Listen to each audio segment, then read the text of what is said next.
कड़ी मेहनत से कमाए गए थोड़े से पैसे भी बहुत महत्व रखते हैं।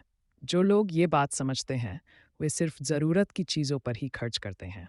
सोच समझकर खर्च करने पर कई परेशानियों से बचा जा सकता है। इस संबंध में लोक कथा प्रचलित है। कथा के अनुसार पुराने समय में एक लोहार था।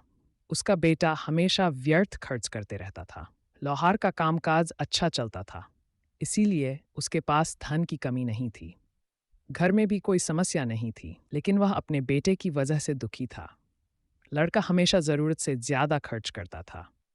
एक दिन उसके पिता ने कहा कि अब से तुम्हें रोज़ 1,000 रुपए खुद की मेहनत से कमाकर लाना है। जिस दिन 1,000 रुपए लेकर नहीं आओगे, उस दिन तुम्हें खाना नहीं मिलेगा। अगले दिन लड़का दिन भर फालतू घूमता रहा, लेकिन उसने कोई काम नहीं किया। शाम को जब घर पहुंचा, तो उसे पिता की बात याद आई। वह तुरंत अपनी माँ के पास गया। माँ ने बेटे को 10 रुपए दे दिए। जब उसके पिता घर आए तो उसने 10 रुपए पिता को दे दिए। पिता ने 10 रुपए लेकर भट्टी में डाल दिए। इसी तरह रोज चलता रहा। लड़का रोज माँ से 10 रुपए लेता और पिता को दे देता। पिता वह पैसे भट्टी में डाल देते। एक दिन उसकी माँ ने पैसे देने से मना कर दिया। अब लड़का को समझन ही आ रहा था कि पिता को 1,000 रुपए कैसे देगा। वह बाजार में काम खोजने के लिए निकल गया। बाजार में उसे एक वृद्ध दिखाई दिया जो बोझ उठाकर ले जा रहा था।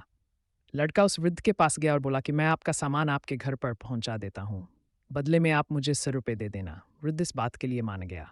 लड़के ने सामान उठाया तो वह बहुत भारी था। किसी तरह उसने सारा सामान वृद्ध के घर पहुंचा दिया और 100 रुपये लेकर घर लौट आया।